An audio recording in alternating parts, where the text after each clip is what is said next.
Good afternoon, everybody. My name is Chavez, and I want to say thank you so much for checking out this video, and welcome to the 6-Day Eat Clean Challenge.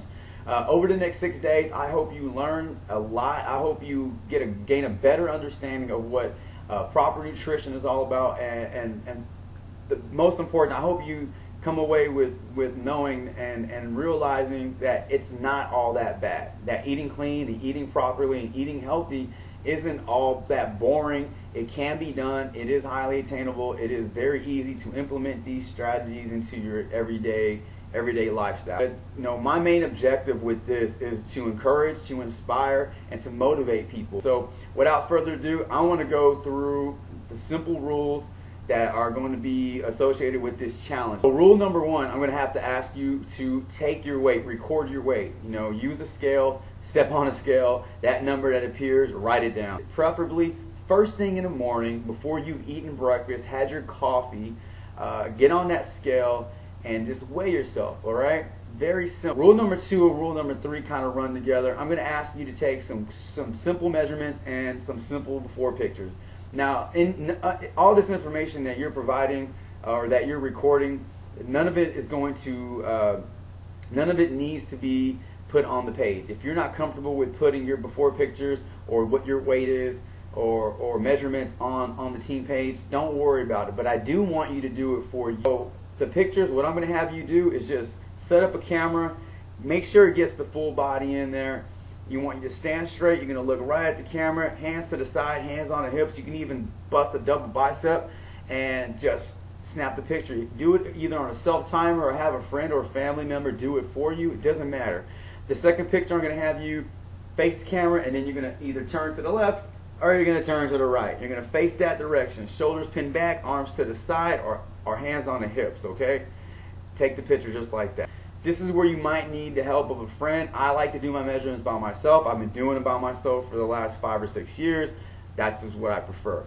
But 2 measurements, that's it. Just 2 measurements. We're going to go with waist, and then we're going to go with hips. Okay, so with the waist measurement, I need you to find your belly button, go about 2 inches up. That's your waist. That's what we're going to consider your waist. Get that measure, tape measure, and just go around your body. This is where you might need a friend, all right? Go around your body. Make sure it's evenly across your entire body, okay? And then record that number. Very simple. With your hips, you're going to find the widest part of your hips, okay? Not the most narrow, not the most slim, but we want to get the widest part of your hips. I got big ass hips, right? So I'm gonna take the widest part of my hips. It's gonna go over the widest part of my ass. Also, simple, very simple. That's simple to find on me, so I know exactly where to measure. Same thing as you did with the waist. Mark that. Tape measure goes around where the 2 pieces meet. That's your number. Write it down. So now let's get down to the actual guidelines of the challenge, the rules of the challenge. Okay. Rule number 1: prepare your own meals. If you go to restaurants and you get some of this, healthy choice stuff, a low-calorie option, you still don't know what they're putting in their food. Are they putting lard in their food? Are they putting certain oils in their food? Are these adding extra calories to your food? How do I know that I'm getting exactly what this menu says I'm getting? You don't. So the safest way to go about this is to make your own meals. Get used to that. Wrap your head around that. Start wrapping your head around that. Make your own meal. Very simple.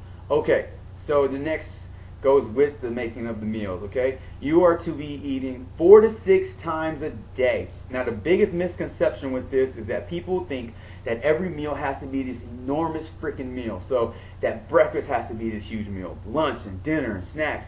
No, not every meal needs to be the same size.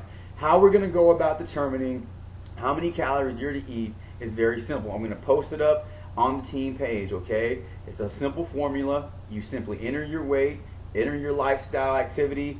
We'll go from there. You're going to get a really good number of what your maintenance goal is, and from there, together, we'll create a caloric deficit, and that's the number you follow every day. That's the amount of calories you take in. So it does matter. That's why we need to get your weight done. Your body weight matters. It's important to figure out to complete this formula. Next rule, next thing to follow is I need a picture from you every single day of one meal that you prepared and ate. Post it on the team page. I don't care if it's breakfast. I don't care if it's lunch. I don't care what meal it is.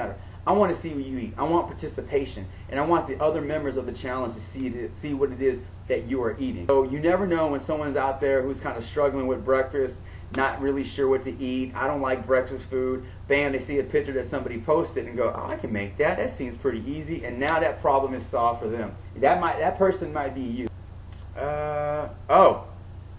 Really quick. I need from you 26 minutes. 26 minutes of breathless time. Go breathless for 26 minutes. What's going breathless? Basically, going breathless is getting your heart rate up above resting level. Okay, if you're sitting on the couch watching TV, you can kind of feel your heart rate not beating too fast. You're kind of able to breathe normally. Yeah, that's resting level. We need to get your heart rate above that level for 26 consecutive minutes a day. Now you can walk, you can run, you can jog, you can ride your bike, you can chase your kids around the house, you can walk up and down staircases if you want. But for 26 minutes, let's get active. Last thing. Somebody did bring this up to me as I was bouncing this idea around, and they asked, since you're a Beachbody coach, Chris, are you requiring your participants in this challenge to also be Beachbody customers? No, I am not. This is not a Beachbody challenge. This is a 6-day eat clean challenge. I'm trying to promote healthy nutritional habits, okay, things that you can implement into your daily lifestyle, okay. I want to get you accustomed to doing the right things all the time. If you so happen to have a Beachbody program and that's how you want to do your 26 minutes a day and that's how you want to stay active, by all means do it. If you currently are using Shakeology and that's going to be a meal replacement, that's going to be one of your meals every day, then go for it. That's all I got for now. I wish you the best of luck, and I'm going to be doing this challenge with you, okay? So I'm going to be right there every step of the way. Any questions you have, any concerns you have, feel free to let me know. I'm going to do my very best to accommodate you, okay? This is your week. This is your time to shine. This is your time to make a change, to make an impact, okay? Let's get this done together, guys, and I really appreciate you taking this challenge with me, and until next time.